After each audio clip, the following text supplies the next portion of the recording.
We are so very happy to be in partnership with the people of TWR. And bringing Every Man a Warrior to TWR has caused our ministry to grow rapidly around the world. We're currently in 55 different countries. We have translated the Every Man a Warrior materials into 20 languages, and we have 4 new languages that are now being worked on in Africa and Europe and in Southeast Asia. One of the most exciting aspects of our ministry that just happened in the last year is that Every Man a Warrior was asked to bring the curriculum into the prisons of Kenya. We're already started in 22 of the prisons, and we have close to 500 men now.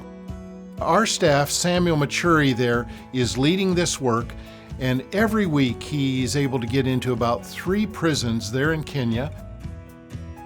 The exciting thing about this is that the prison wardens and the prison chaplains have spoken to us and said, Every Man a Warrior has changed the spiritual climate of these prisons.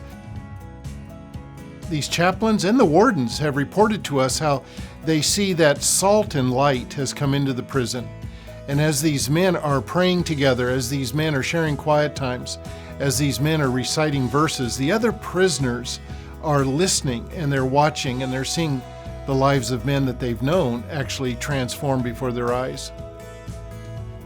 Every Man a Warrior has groups going now in 13 countries in Africa.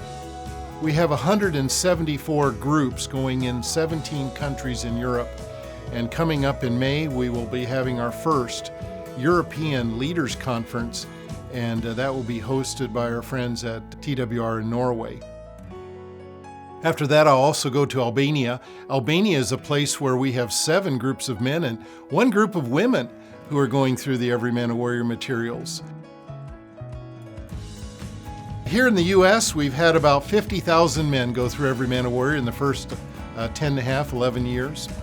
We have 15 staff now, and we are just so thankful. Recently, we had a national conference with 175 men from 25 different states and 4 different countries. We called it the Expert Builders Conference. I especially enjoy getting reports from our Every Man a Warrior leader at TWR in Japan, Ryushi. Ryushi has 17 groups going with men.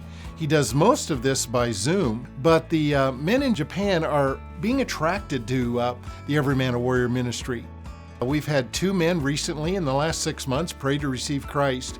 As they've gotten into the Every Man a Warrior materials, they've gradually decided to turn their life over to Christ. Let me tell you a story about the first group of Every Man a Warrior that happened in Burundi. 7 men in this group, and the pastor gave me a report about how the lives of these men had changed as reported by their wives.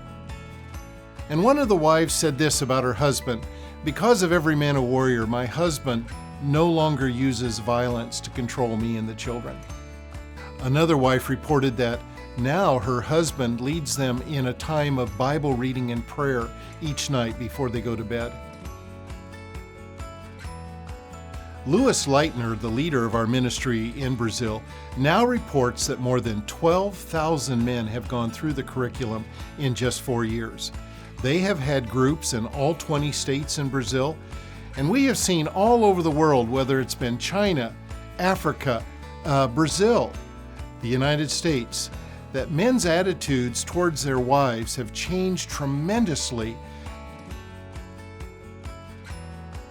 I really believe that God's hand is on Transworld Radio and that He wants to use our organization to reach millions of people for Christ. And as those people come to Christ, with Every Man a Warrior, we then do leadership training development with those brand new converts. And I think we more effectively in this way can reach the world for Christ through mass media so that lasting fruit is produced.